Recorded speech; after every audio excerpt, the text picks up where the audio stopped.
A peaceful morning filled the quiet suburban neighborhood with birdsong and the smell of fresh coffee drifting through open windows. The kind of day when nothing unusual was expected to happen, when life felt calm and predictable.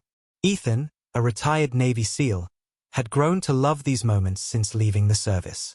His home stood near the end of the street, surrounded by trimmed hedges and a small American flag that fluttered gently on his porch.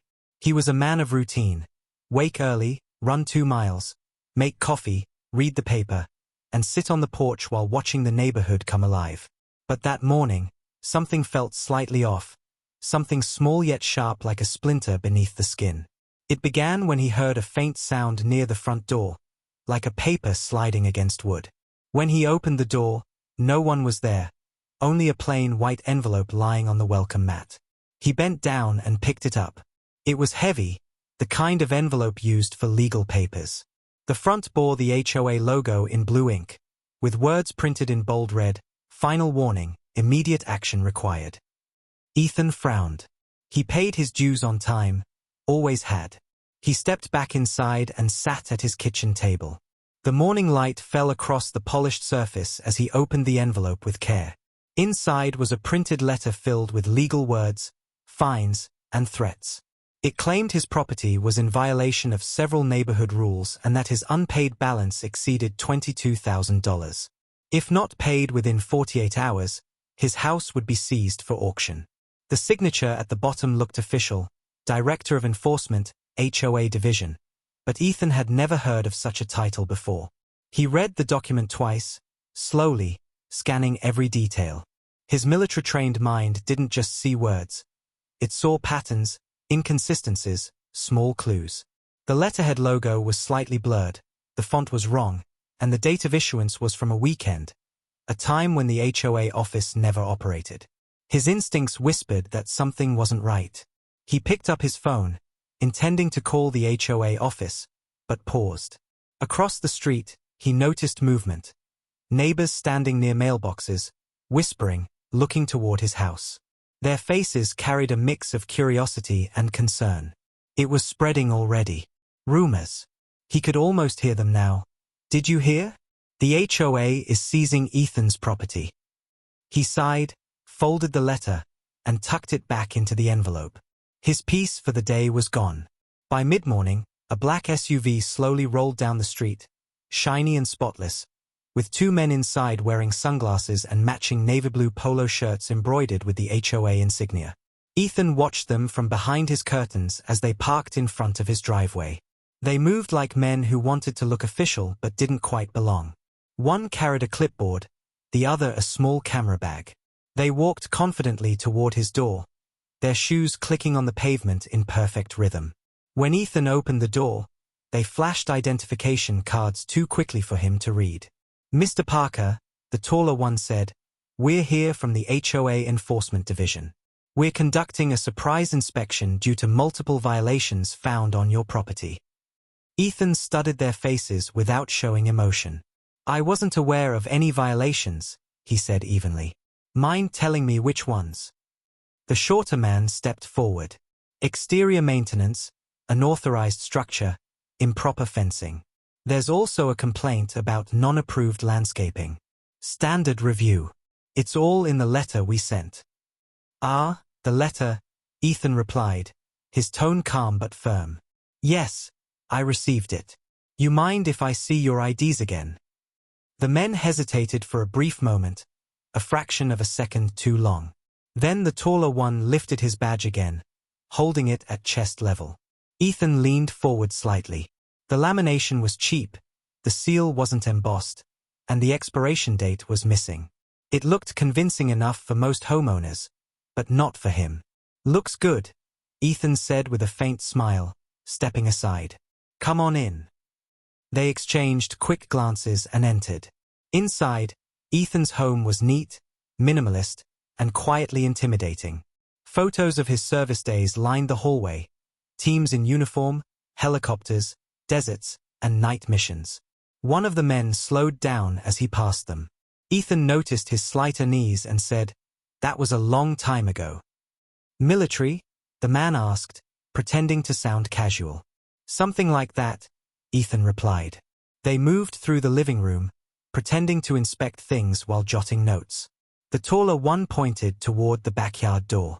"We'll need to check the perimeter." Ethan nodded, following behind silently. They stepped onto the patio. The morning sun was brighter now, the air tense. The men began taking photos of the fence, the garden, the shed. "You recently built this shed?"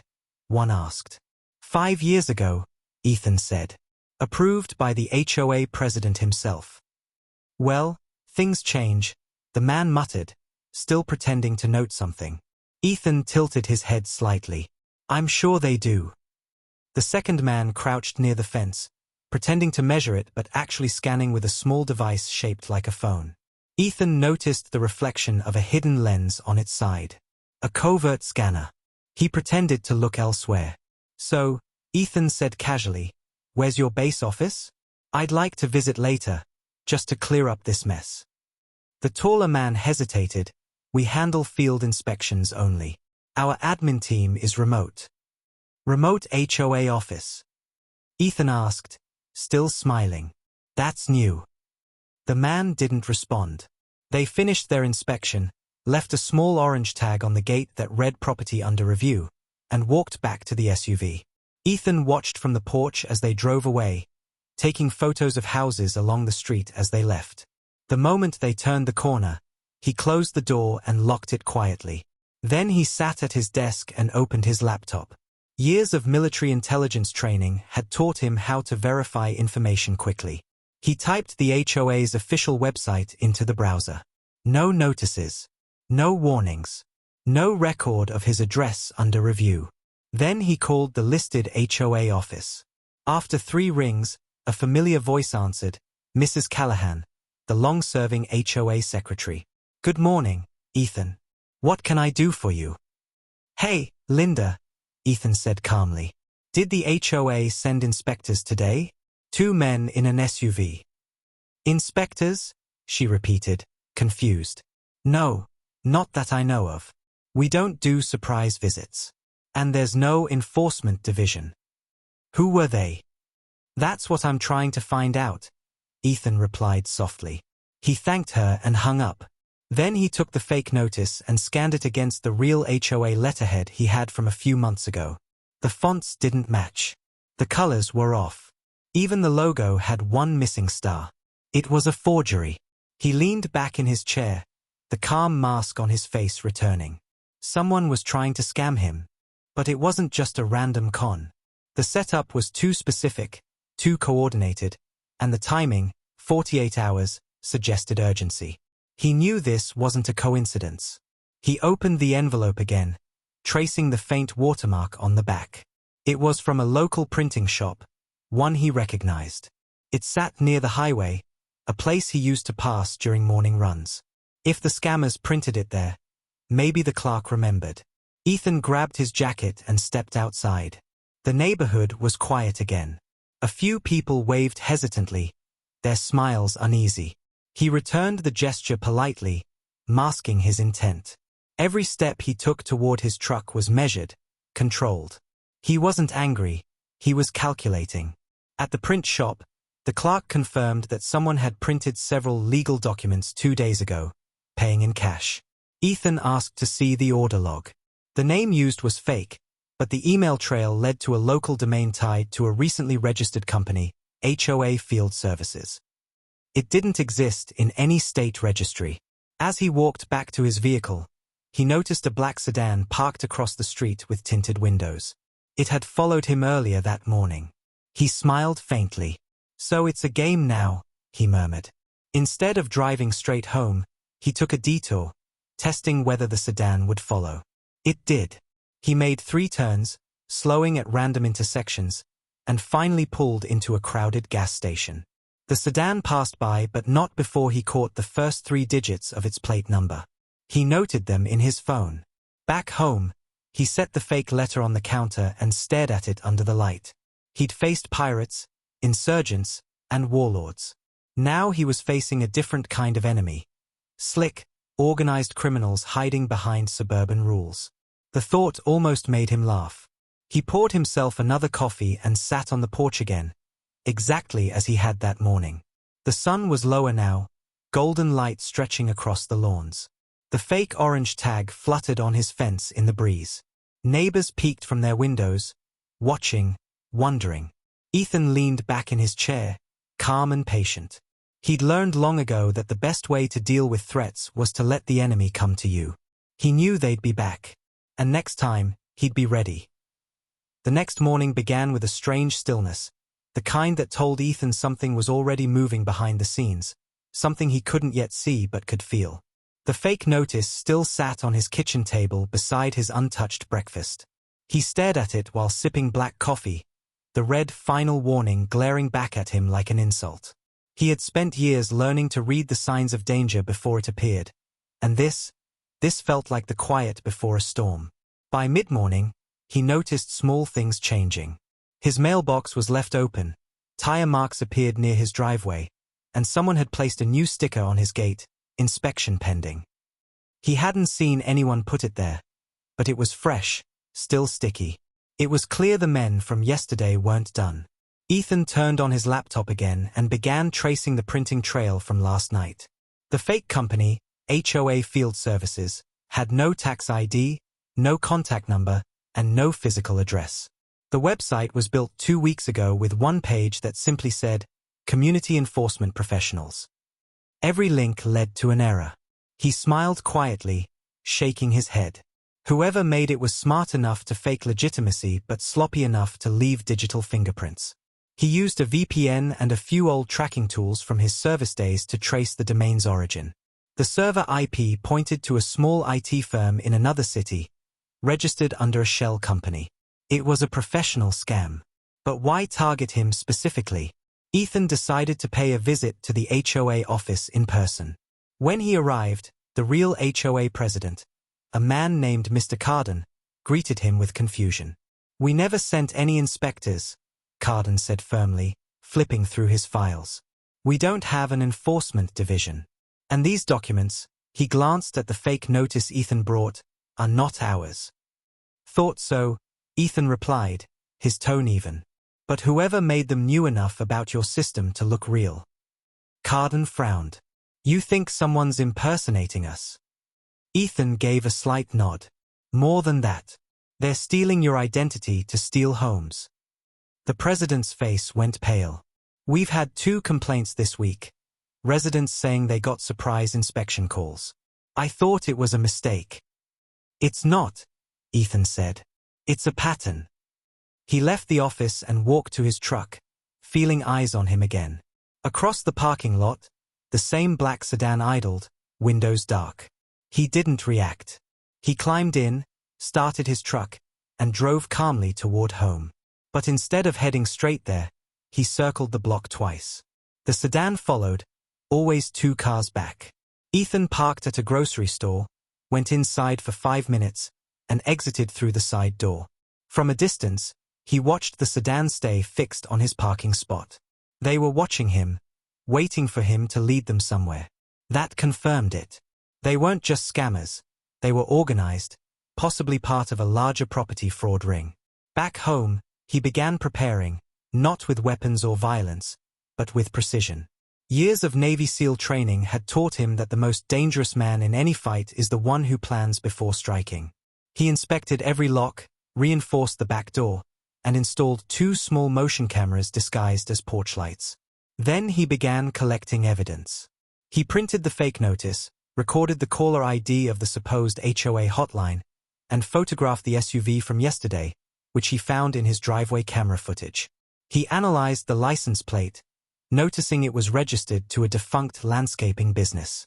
The pieces were coming together. They were posing as HOA officials, using fake IDs, scamming homeowners, and flipping seized properties through legal loopholes before the real owners even realized they'd been robbed. But something about this operation was different.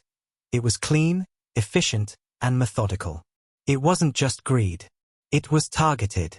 That night, Ethan sat in darkness, watching the neighborhood lights flicker on one by one. He had positioned small cameras along his fence, facing the road. Midnight came quietly, and he almost thought they wouldn't return. Then his phone buzzed, a motion alert from the front gate. 3 figures appeared in the grainy feed, walking casually like they belonged there. One carried a flashlight, another a clipboard, and the third had a small black case. They were back. Ethan watched them approach the mailbox and tape another paper on his gate. This one read, "Final inspection. Property access required." They took photos again, whispering among themselves, laughing softly. Ethan zoomed in. Their badges were the same fake designs as before. He could see the same SUV parked across the street, engine idling. He didn't move. He let them finish, quietly recording everything. When they left, he retrieved the new notice. It was identical to the first, same fake logo, same false threats. But this time, something new was added: failure to comply will result in forced entry for assessment. He exhaled slowly. So that was their plan.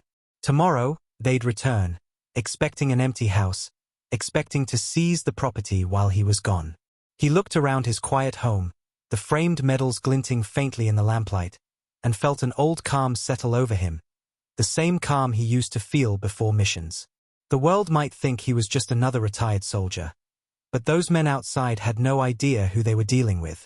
Ethan smiled faintly, folded the paper, and whispered, "Let's see how trained you really are." The calm before the strike the next day rose gray and quiet, the kind of morning where the wind felt heavier, carrying tension instead of peace. Ethan woke before dawn, the habit of years in the Navy never leaving him. His mind was already working through every possibility. He knew the scammers would come back. The false inspection notices, the surveillance, the black sedan, it all led to one thing: a setup. They were planning to break in under the disguise of an official HOA seizure. He moved through his house in silence, checking the cameras, the locks, the alarms he had installed. Every room was exactly how he wanted it: structured, predictable, ready.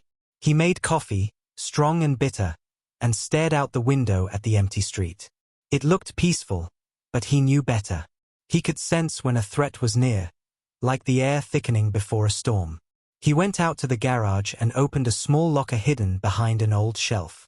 Inside were not weapons, but tools, motion detectors, flash sensors, trip alarms, and 2 small battery-powered decoys that mimicked cell tower signals. He placed them strategically around the property. If they were using scanners or fake cell transmitters, he'd know instantly. As he worked, his movements were slow and deliberate, like a man performing a familiar dance. He checked every angle the cameras covered, every blind spot filled. The whole setup wasn't just defense, it was a trap. By the time the sun rose, everything was in place. He sat back at his table, watching the live feed from his laptop. His plan was simple: let them come, let them think he was an easy target, and then expose them completely. By late morning, the black sedan appeared again at the end of the street. Ethan watched through his curtain as it parked 2 houses down. 2 men got out, pretending to be repair technicians, carrying toolboxes and clipboards. Another SUV arrived an hour later, parking across the road. It was the same one from before, the same men wearing those fake HOA polos. They lingered, checking their watches, waiting for something, or someone. Ethan remained calm. He didn't show movement through the windows, didn't even let the curtain sway. He knew how to disappear even in plain sight. At exactly noon, a knock came at the door, 3 steady taps. Ethan didn't answer. A pause, then another knock, louder this time. One of the men called out, "Mr. Parker, this is your final inspection notice. We've received no payment, so we're authorized to enter the property for review." Ethan stayed silent, his pulse steady. Through the peephole, he saw the tall one step back and signal the SUV driver. They started walking around the house, trying doors, taking photos again. Ethan watched them switch from professional behavior to something rougher, more careless. They were no longer pretending. They were testing how far they could push before breaking in. Inside, Ethan checked his system. Motion detectors were live, front door sensors armed, recording equipment rolling. Every word they spoke was being captured. Then he walked down the hall to the basement, where he turned an old storage area into a small command corner. Nothing fancy, just a table with screens, maps, and a silent generator in case of power loss. He activated the night vision camera in the backyard even though it was daytime. He wasn't preparing for now, he was preparing for later, because he knew they'd return after dark when they thought he was asleep. Hours passed. The men eventually left, pretending to be frustrated. The SUV and sedan both disappeared around the corner. But Ethan didn't relax. He sat quietly, reviewing the footage frame by frame. Something caught his attention. A mark on the back of one man's neck. A small tattoo shaped like a triangle with a line through it. He'd seen it before, years ago, during a classified mission involving an organized theft ring that targeted government contractors. If this was connected, it wasn't just a scam. It was an operation. One that knew how to move fast, forge documents, and vanish before law enforcement caught up. That night, as darkness blanketed the neighborhood, Ethan prepared the final phase. He dimmed the lights inside his house, leaving only the faint glow of the porch lamp. He placed a decoy wallet and papers on his coffee table, visible through the window, like bait.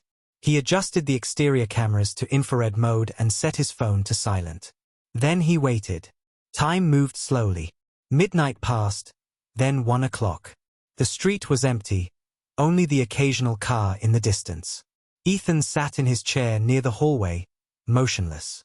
His breathing steady, his eyes alert. Then the first alert came, a soft vibration from his phone. The motion detector on the east fence had triggered. He opened the feed. 3 heat signatures were moving along the side yard, staying low. One carried a crowbar, another a small black duffel bag, the third holding a flashlight covered with tape to dim its beam. They were back, just as he expected. Ethan turned off the interior lights completely, melting into the darkness. He watched them through the thermal camera as they crept toward the back door. He didn't rush. Timing mattered. The first man reached for the lock. Ethan had modified it earlier to emit a faint static charge when tampered with. The man jerked back with a quiet yelp, shaking his hand. "What the hell was that?" one whispered. "Probably just static," the other muttered. But Ethan smiled quietly. That was their first mistake, touching something they didn't understand. They whispered again, checking the windows, testing the back latch. Ethan moved through the hallway soundlessly, his bare feet silent against the floor. He positioned himself near the living room where he had the best line of sight. The intruders moved closer, one pressing against the glass door. Then came a faint click, the sound of a lock turning. They had tools, lockpicks, the kind professionals use. Ethan waited until the door creaked open an inch, then triggered a silent alarm on his phone. It didn't alert the police yet. It simply activated a secondary power switch that killed the outside lights, plunging the yard into complete darkness. Confusion hit them instantly. "Lights are out," one whispered sharply. "Keep going," another hissed. But Ethan had already disappeared deeper inside, watching from the shadows. His house wasn't large, but tonight it felt like a maze. He knew every corner, every reflection, every sound it made. The intruders, though armed with confidence, were stepping into a trap designed by a man who had spent years evading capture in war zones.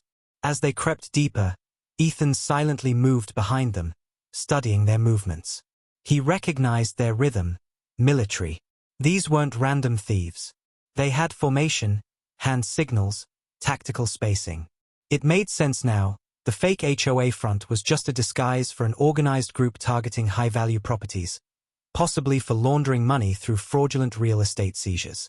Ethan's jaw tightened. He could have ended it right there, but he wanted them all exposed. So he let them move further inside, recording every second. He wanted the evidence ironclad. One of the men reached for the decoy wallet on the table, muttering, "Jackpot." The next moment, a faint beep echoed, a motion trigger he'd placed nearby. They froze. "What was that?" one hissed. "Nothing. Just," before he could finish, a loud metallic snap came from behind them. They spun around, flashlights trembling, but there was nothing, only shadows. Ethan's voice, calm and low, filled the dark room. "You boys lost." The sound made them whip around, hearts pounding. But the room was empty again. Ethan had already moved, his voice echoing from another direction. Didn't your fake HOA teach you to knock first? One man fired his flashlight toward the hallway, but it reflected back from a mirror Ethan had placed earlier, disorienting their sight. They panicked. "Let's get out," one shouted. "No," the leader growled. "We finished this. Grab what we came for." Ethan's expression hardened. Wrong answer. He pressed a button on his phone. The house lit up in flashing red, the silent alarm now blaring through speakers, strobe lights bursting from the ceiling corners, disorienting the intruders. They stumbled, covering their faces. Ethan moved like a shadow, swift, controlled, and unseen. In those moments, every skill he'd ever learned returned. Patience, precision, silence. He didn't need to strike yet. The fear alone was enough.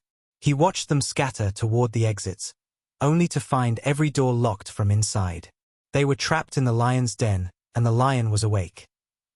The silent defense, the sirens from Ethan's custom alarm cut through the night like a scream that never ended, the red strobe lights flashing across the walls, twisting the shadows into something alive. The intruders stumbled, blinded, trying to orient themselves inside a house that suddenly felt like a trap.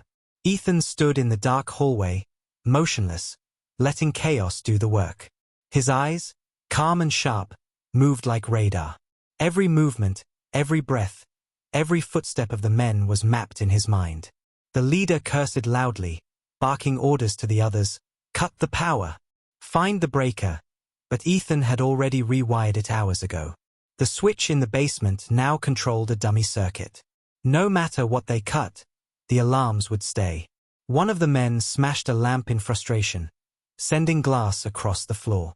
The noise echoed through the hall, masking Ethan's silent movement. He shifted to the side, slipping into the next room like a shadow melting against the wall. The intruders didn't know it yet, but he was everywhere and nowhere at once. They were in his house, his world, and every step they took was being recorded. The taller man aimed a flashlight into the corner, revealing a wall of medals and framed photographs. Ethan in uniform, saluting, standing beside his old Navy team. The man's confidence cracked. "This guy's military," he whispered. "I told you this was wrong." The leader hissed, "Shut up and keep searching. We're here for the documents." "What documents?" the nervous one replied. "The deed, the papers, whatever he used to buy this place. Boss wants originals. Says we can forge the sale if we get them." Ethan's expression hardened. So that was it. They weren't here for valuables. They were here to steal ownership itself. A clean paper theft with a criminal's touch. He moved quietly down the hall, reached into a small closet, and flipped another hidden switch. Instantly, the interior lights cut off completely, plunging the entire house into total darkness. The men shouted, panic replacing their fake professionalism. "I can't see. What the hell? Use your flashlight. It's dead." The batteries had drained. Ethan had jammed their frequencies earlier with his signal disruptor. Every electronic tool they carried was now useless. "We need to get out," one yelled. "No," the leader said again, his tone sharp. "We're not leaving empty-handed." That was when the sound started, slow, deliberate footsteps on the upper floor. The house had 2 levels, and Ethan had set an old floorboard trap upstairs that groaned under light pressure. It sounded like someone else was moving above them. The men froze, staring upward, flashlights trembling. "Who's up there?" one whispered. "He lives alone, right?" "Maybe he doesn't," another said, his voice breaking slightly. They stood frozen, breathing fast. The leader motioned for the others to move toward the stairs. As they climbed, the floor creaked again, louder this time, making the house groan like something alive. When they reached the top, they found nothing but empty rooms. The leader muttered a curse, then motioned them back down. But the moment they descended halfway, the living room lights flickered back on, only for 2 seconds. It was long enough for them to see Ethan standing at the far end of the hallway, half-lit by the red glow, calm, steady, and watching them. The men froze in shock. His stance wasn't threatening, but his eyes were like steel. "You shouldn't have come here," he said quietly. You picked the wrong house. The leader raised his voice. Back off, old man. We're just doing our job. Ethan tilted his head slightly, his tone still calm. Job? Funny word for breaking and entering. The lights cut again. The leader fired a warning shot toward where Ethan had been. But when the flash cleared, the hallway was empty. They ran for the back door, but as one of them grabbed the handle, he screamed. The handle was hot to the touch, heated by the tiny current Ethan had wired earlier. It wasn't enough to injure, but enough to terrify. We're trapped, he yelled. He's toying with us. Calm down, the leader snapped, but his own voice shook now. The alarms suddenly stopped. The silence that followed was worse than the noise. No sirens, no shouting, just heavy breathing and the soft hum of electricity somewhere behind the walls. Where did he go? One whispered. He's here, another muttered. He's watching. They started backing toward the front door, but every window was now locked tight, reinforced with steel pins Ethan had installed earlier for storm protection. One of the men grabbed a chair and tried smashing a window, but it didn't even crack. Panic spread like wildfire. Ethan's voice came again, steady and low, but this time from their left, echoing through the air vents. You boys make a lot of noise for professionals. The leader spun, flashlight trembling. You think you can scare us? Ethan didn't answer. The light flickered again, revealing for a brief moment that he was standing in the doorway of the kitchen, expression unreadable. Then darkness returned. We'll find you, the leader shouted. Ethan's footsteps moved behind them now, silent and measured. One of the men fired blindly into the dark, the gunshot deafening in the enclosed space. It shattered a photo frame. Ethan stayed silent. He had what he needed, video proof, voice recordings, gunfire, trespassing, all on camera. He didn't need to fight. Not yet. But he couldn't risk them escaping before the police arrived. So he activated his final defense. In the corners of the house, small hidden speakers began to play faint sounds. Boots moving, whispers, breathing, designed to confuse intruders. It worked perfectly. The men turned in circles, shouting, trying to find where the sounds came from. Their formation broke completely. The leader stumbled backward, crashing into the table, scattering fake HOA papers that Ethan had set as bait. He stared at them, confused, realizing they looked exactly like the ones they'd brought. How the hell, he started, but stopped when he saw the small blinking red light near the ceiling. Camera, one of them gasped. He's recording us. Ethan stepped out of the shadow, this time fully visible, standing at the center of the room, tall and silent. You've been recorded since the moment you parked your car, he said calmly. Everything you said, everything you did, it's all on tape. You think anyone will believe you? The leader barked. We're the HOA. Ethan smiled faintly. No, you're thieves. One of the men lunged forward, but Ethan sidestepped, caught his arm, and twisted it behind his back with such precision that the man dropped his weapon instantly. Another rushed from the side, but Ethan swept his leg, sending him crashing into the wall. The leader aimed his gun, but before he could pull the trigger, Ethan was already behind him, disarming him with one swift motion. The gun clattered to the floor, skidding across the tiles. Ethan didn't hit them again. He simply pointed to the door. Leave, he said coldly, before I stop being polite. The leader hesitated, panting heavily, eyes darting between his two injured men. Then the distant wail of approaching sirens echoed through the neighborhood. The neighbors had heard the gunshot. Panic broke their last shred of courage. The men bolted toward the front door, fumbling with the locks, and ran into the yard just as red and blue lights painted the street. Ethan followed them out, standing silently as police cars surrounded the area. Officers shouted commands, weapons drawn. The scammers froze, hands in the air, shouting excuses about inspection rights and property enforcement. But Ethan stayed quiet, arms crossed, watching as they were handcuffed and pushed into the back of patrol cars. When an officer approached him and asked if he was all right, he simply said, never better. They just learned how expensive fake HOA work can be. And as the flashing lights reflected off his calm, unreadable eyes, the night finally fell silent again. The trap snaps, the cold night air carried the sound of police radios and crunching boots as officers moved around Ethan's yard, marking evidence and collecting statements. The flashing red and blue lights painted his house like a crime scene. But inside, everything was untouched, calm, controlled, the way he had planned it.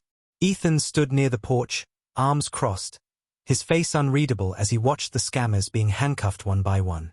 The leader, the same man who had pretended to be an HOA enforcer, shouted angrily at the officers, trying to twist the story. "We were authorized. This man attacked us," he yelled, pointing toward Ethan. But the officers weren't buying it. They had seen the footage from Ethan's surveillance cameras, and the story was clear. They had broken in, carried fake documents, and even fired a weapon inside his home. One officer looked up from his notepad. "Mr. Parker, we'll need your statement and a copy of your video recordings." Ethan nodded silently and handed over a USB drive. Everything was on it. Every second, every word, every threat. "You handled yourself well," the officer said. Most people would have panicked. Ethan gave a small, tired smile. "Old habits," he replied. As the police led the intruders away, Ethan noticed something odd. The leader smirked at him as he passed, a quiet, knowing grin that didn't belong on a man caught red-handed. It wasn't arrogance, it was confidence, like he knew something Ethan didn't. The look lingered long enough to raise a cold warning in Ethan's gut. Something about this wasn't finished. When the last patrol car drove off and the flashing lights faded into the distance, Ethan finally stepped back inside. The house was silent again, but it wasn't peace he felt, it was weight. He sat down, staring at the mess on his floor. Broken glass, fake IDs, and the bullet hole in his wall. He should have felt relieved, but his instincts wouldn't rest. The smirk haunted him. He poured himself a glass of water, sat at the kitchen counter, and opened his laptop to recheck the footage. The video showed the men entering, the alarm triggering, and the confrontation exactly as he remembered it. But when he zoomed in on the leader's jacket, he spotted something, a small, glowing pin attached to the collar. It blinked faintly every few seconds. A tracker. Ethan leaned closer. That wasn't standard issue for petty criminals. It was a signal device, something professionals used to transmit live coordinates or audio feeds. His mind raced. If they had been transmitting, then someone else had been watching the entire event, someone higher up. That meant tonight wasn't the end. It was the start. He ran a frequency scan using his old field tablet and found residual signals near the perimeter, faint but recent. Whoever was receiving the data was close, within a few hundred yards. Ethan stood, walked to the window, and looked out across the quiet street. The neighbors' houses were dark, except for one, a small two-story home with a light flickering upstairs. He'd never seen anyone go in or out of it, but it always had a car parked outside. Tonight, the car was gone. His jaw tightened. "So that's where you were," he muttered. He grabbed his flashlight and jacket and stepped outside, moving quietly, keeping to the shadows. He crossed the street, staying low behind parked cars until he reached the house. The curtains were closed, but through the gap, he saw monitors glowing. A wall of screens showing live camera feeds from different houses, including his own. Someone had been spying on the entire neighborhood. He circled to the back, where a side door hung slightly open. Inside, the air smelled of dust and electronics. The floor creaked under his weight as he moved deeper. The glow of the monitors lit up the room like a command center. On one screen, he saw footage of his confrontation from earlier, labeled with timestamps. On another, he saw maps with property lines and notes, addresses marked with red dots. His wasn't the only one. There were at least 12 other homes targeted, all veterans, all fully paid-off properties. It wasn't random, it was systematic. He leaned over the desk, scrolling through the files. Each had fake HOA letters, deeds, and signatures prepared. The operation was bigger than he imagined. Before he could collect more, a faint sound came from behind, a door clicking shut. Ethan froze, then turned slowly. A man stood there in a dark coat, holding a phone. His voice was calm, cold. You should have stayed out of this, Mr. Parker. Ethan didn't recognize him, but his face matched the name on the fake documents, Victor Hale, listed as the CEO of HOA Field Services. The puppet master. You're behind this, Ethan said quietly. You send your people to steal homes from veterans. Veterans are perfect targets, Victor said with a smirk. No mortgages, no noise. By the time anyone catches on, the papers are already processed. You're a complication. Ethan's expression didn't change. You made a mistake sending your men to my door. No, Victor replied, stepping closer. My mistake was underestimating you. But don't think this ends with them in jail. They'll be out in days. And when they are, this entire street will burn before anyone believes your story. Ethan's hand clenched slowly, but his voice remained calm. You sure you want to test that theory? Victor chuckled. What's one retired soldier going to do? Call the cops again? They won't touch me. I've got paperwork that says your house is under dispute. You'll be the one trespassing soon. He pulled a folded letter from his coat and tossed it at Ethan's feet. Official claim. You'll be served tomorrow. Enjoy your last night here. With that, Victor walked out the back door and disappeared into the night before Ethan could stop him. The sound of his car faded into the distance, leaving the room silent but charged with fury. Ethan picked up the paper. It looked official, signed, stamped, and dated.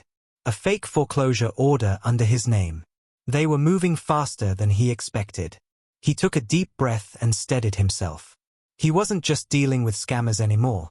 He was fighting an organized network that knew how to manipulate the system. But they'd made a critical mistake. They had threatened a man who had survived wars, not meetings. As dawn began to rise outside, Ethan stood at the window of that hidden control room, watching the first light hit the quiet neighborhood. He had exposed their operation, seen their faces, and now he had a name. He whispered under his breath, "You wanted a fight, Victor? You've got one." Then he turned off the monitors, grabbed the hard drives from the desk, and walked back toward his home. The trap had snapped, but the war was only beginning. The reckoning. The sun rose over the neighborhood, but the light didn't bring calm. It only revealed the scars of the night before. The police tape still fluttered across Ethan's yard. Neighbors whispered in their driveways, and news vans had already begun circling, looking for a story. Ethan didn't answer questions, didn't wave, didn't explain. He had bigger things to handle. Inside, his house looked like a war zone. Broken glass, shattered frames, red stains of dust from the police marker spray, but Ethan barely noticed. On his kitchen table lay the fake foreclosure order Victor Hale had thrown at him. It was printed perfectly, every detail matching real legal documents except for one thing, the seal. It wasn't embossed. It was printed. Amateur mistake, but enough to fool the untrained eye. Ethan's hands moved fast and calm. He scanned the document, cross-referenced the legal ID numbers, and traced them through public databases. What he found confirmed his worst suspicion. Those IDs belonged to real properties across the state, properties already stolen under the same scam. The operation was massive, and the ringleader had government-level access. He needed proof that tied Victor Hale directly to the crimes. He opened the hard drives he had taken from the surveillance house the night before, connecting them to his laptop through an encrypted cable. The files were endless: fake HOAs, doctored signatures, bribe logs, and payment receipts. Each file was tagged with initials VH. That was all he needed. But there was more, a hidden folder buried under layers of code. When Ethan decrypted it, his screen filled with live footage, dozens of camera feeds from other neighborhoods. Every victim's house had a camera hidden somewhere. He leaned closer and saw something that made his chest tighten.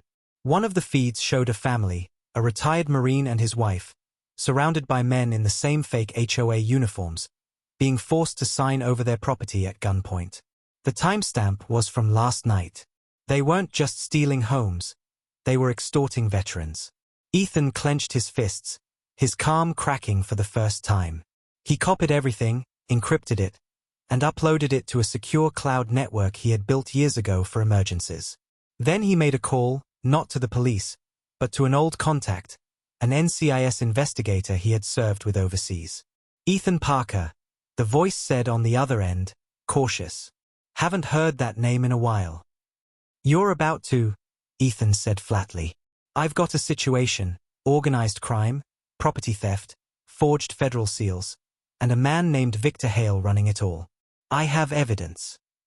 There was a pause. Then the tone shifted. Send me everything you have. Ethan did, within seconds. You realize, his contact said slowly, if you're right, this isn't just a scam, it's a federal crime ring. Hale's been on the radar for years. No proof, though. Until now. You have proof, Ethan replied. But I'm not done yet. What are you planning to do? Finish it, Ethan said and hung up. By afternoon, he was ready. He packed a small duffel bag, no weapons, just tools. A camera, a voice recorder, and a drone. Then he drove to Victor Hale's listed business address, a polished office building downtown that screamed legitimacy. Inside, everything was white marble and fake smiles. The receptionist looked up nervously as he entered. Do you have an appointment? No, Ethan said, flashing a faint smile. But I think Victor Hale will want to see me. Tell him it's about last night. Her eyes widened slightly, but she called upstairs. Within minutes, 2 men in suits appeared, clearly security. They escorted Ethan to the top floor, where Victor waited in a sleek glass office overlooking the city. He sat behind a wide desk, calm as ever, sipping from a silver mug. Mr. Parker, he said smoothly. I was wondering when you'd drop by. I assume you're here to apologize for last night's misunderstanding. Ethan looked around the room. Every wall was lined with expensive art and law degrees. You call armed invasion a misunderstanding? Victor smiled thinly. My men acted without authorization. I'll handle them. But you, Mr. Parker, you broke into one of my satellite offices, stole data, and interfered with private operations. I could press charges. Ethan took a slow step closer. You can try. But before you do, maybe you should check your email. Victor frowned and clicked his mouse. A second later, his computer screen filled with copies of his own documents, recordings of his men's confessions, and footage from Ethan's cameras. Ethan had sent everything to every major news outlet, law enforcement agency, and veteran rights group in the state. By now, Ethan said quietly, the police know about your network. NCIS knows. The FBI knows. And in about 10 minutes, they'll be here. Victor's smugness vanished. You think you can ruin me with a few videos? He sneered. You don't understand who I am. I've bought judges, officers, lawyers, maybe, Ethan interrupted calmly, but you can't buy everyone. He pressed a small button on his phone. A faint whir echoed outside the window. A drone appeared, hovering just beyond the glass, recording the entire meeting. Smile, Ethan said. That live stream's been running since I walked in. Victor's face went pale. You think you're a hero? You're nothing, he shouted, slamming his hand on the desk. You don't get it. We don't take homes, we take power. You think this little stunt changes anything? Ethan stepped closer, his voice low and steady. I don't need to change everything. Just you. The sound of sirens grew louder outside, multiple cars stopping below. Victor froze. Ethan could see fear replace arrogance in his eyes for the first time. I told you, Victor, Ethan said quietly. You wanted a fight. Now you've got one. The office door burst open. Federal agents flooded in, shouting commands. Victor Hale, you're under arrest for fraud, forgery, extortion, and conspiracy to commit property theft. Victor shouted protests as they cuffed him, yelling about fake evidence and entrapment. Ethan said nothing. He watched calmly as Victor was led away, the man's threats fading into the distance. One agent turned to Ethan. You're the one who sent the files. Yes, Ethan replied. You've got everything you need. Every victim, every property, every account. The agent nodded. You probably saved dozens of families tonight. You sure you don't want official credit? Ethan gave a faint smirk. No credit needed. Just make sure he doesn't walk free again. The agent nodded respectfully. As the building emptied, Ethan stood by the window, watching the police cars drive away. The city lights reflected off the glass, painting his reflection in fragments. Half soldier, half civilian, both unbroken. He finally turned and walked out of the building without a word. The moment he stepped into the evening air, the weight of it all lifted slightly. The neighborhood would be safe again, the scam exposed, the veterans protected. But as he reached his truck, his phone buzzed with a message from his NCIS contact. Good work, Parker. But we found something else. Hale wasn't working alone. There's another name on the files, a buyer. Someone bigger. Stay alert. Ethan stared at the screen, a slow, cold smile forming. Figures, he muttered. He started the engine, the headlights cutting through the night. The battle was over, but the war was far from done. The final reckoning the following days unfolded in quiet waves of tension that rolled through the entire neighborhood. The local news channels turned Ethan Street into a spotlight of curiosity. Reporters called him the retired Navy SEAL who took down an HOA scam. And though the world praised him, Ethan didn't feel triumphant. He had learned long ago that victory without closure was just the pause between battles. His instincts told him there was still something unfinished, something darker that Victor Hale had hinted at before his arrest. The morning after the raid, Ethan woke early, the dawn light barely breaking through his window blinds. He brewed coffee, but his mind wasn't calm. On the table lay his phone, still displaying the last message from his NCIS contact. There's another name. Someone bigger. Stay alert. He had replayed that sentence 100 times in his head, trying to piece together the missing link. He logged into the secure database the agent had granted him access to, scrolling through the files seized from Hale's office. Among the ledgers and bank transfers, one stood out, a series of payments sent to a consulting firm called Atlas Property Management. The amounts were massive, the timing precise, and every transfer was marked Project Clean Zone. Ethan frowned. The name sounded more like a military op than a real estate program. He traced the payments and discovered something that made his stomach twist. The firm's CEO was a man named Richard Kincaid, none other than the real HOA president of Ethan's neighborhood. It wasn't just a scam from the outside, it was corruption from within. The real HOA had partnered with Hale's fake enforcement team, selling out properties to hidden investors for profit. The fake inspectors were just the first layer. The real plan went much deeper. The HOA board had been laundering stolen property deeds through shell companies, disguising them as redevelopment projects. The scam hadn't been about a few houses, it was about the entire neighborhood. Ethan leaned back in his chair, his jaw tightening. So that's it, he muttered. They're all in on it. He knew what he had to do. He packed his bag once again, this time with more than just a camera. He drove to the HOA headquarters, a small two-story building at the edge of town, clean on the outside but crawling with secrets inside. He walked in calmly, greeted by the same familiar receptionist, Mrs. Callahan, who had always been kind to him. But now, her smile looked forced. "Mr. Parker," she said carefully, "Mr. Kincaid isn't available today." Ethan's tone stayed even. "That's all right. I'll wait." Before she could respond, he walked past her desk and up the stairs. The second floor was quiet, too quiet. He reached the office labeled President, Richard Kincaid, and pushed the door open. Inside, Kincaid sat behind a mahogany desk, his face pale but composed, as if he had been expecting this visit. "Ethan," he said smoothly, "I assume this is about the unfortunate situation with Mr. Hale." Ethan stepped inside and closed the door. "You could call it that. I'd call it something else, organized theft under the disguise of community service." Kincaid sighed, folding his hands together. "You're mistaken. Hale was a contractor gone rogue. He forged our signatures and used our name without consent." Ethan's eyes narrowed. "Then explain this." He tossed a printed sheet on the desk, a record of payments linking Kincaid's firm to Hale's company. Kincaid's face twitched for a split second before his calm expression returned. "Business partnerships are complex," he said quietly.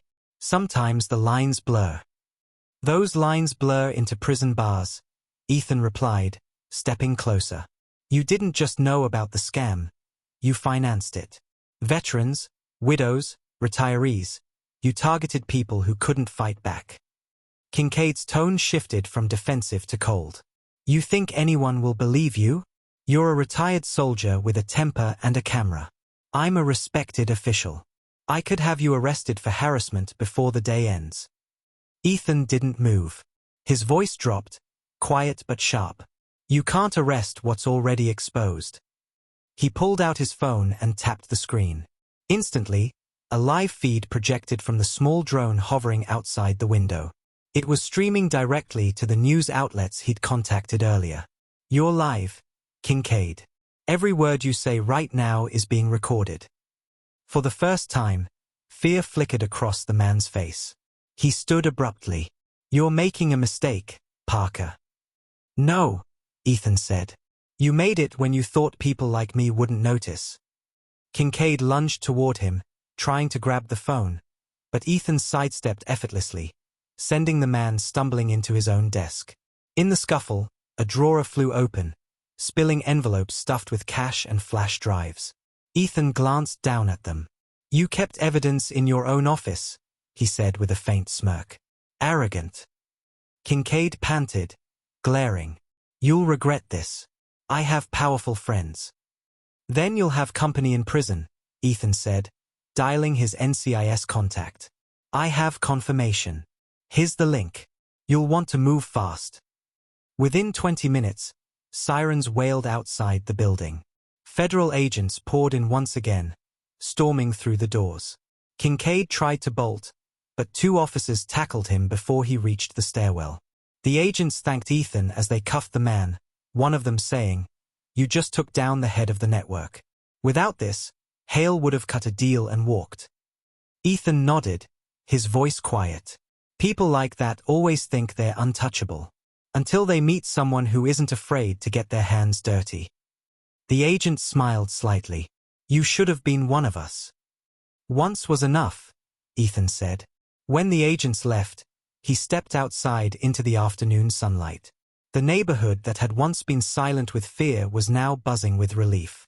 Families came to thank him, children waved from their yards, and even the mayor called to offer gratitude. But Ethan didn't stay for praise. He walked down the street, past the homes that had almost been stolen, past the fences that now stood as quiet reminders of what greed could destroy. He stopped in front of his own gate, where the fake orange property under review tag still hung loosely. He tore it off, folded it, and tossed it into the trash. The air smelled clean again, the way it used to before the lies. That night, as the sky turned deep blue, Ethan sat on his porch with a cup of coffee, watching the stars appear one by one. His phone buzzed again, a message from his NCIS contact. It's over. You did good work. You're clear. Ethan stared at the message for a long time, then typed a simple reply, always protect home. He set the phone down and leaned back, letting the silence wash over him. The world outside had gone quiet again, the kind of quiet that only comes after a storm. Somewhere in the distance, a dog barked, and a flag rustled in the breeze. Ethan smiled faintly. He had fought wars across oceans, but this, protecting his own ground, his own peace, had been the hardest one yet. And as he watched the lights of his neighborhood flicker softly in the night, one thought crossed his mind, steady and unshakable. Peace isn't given. It's defended.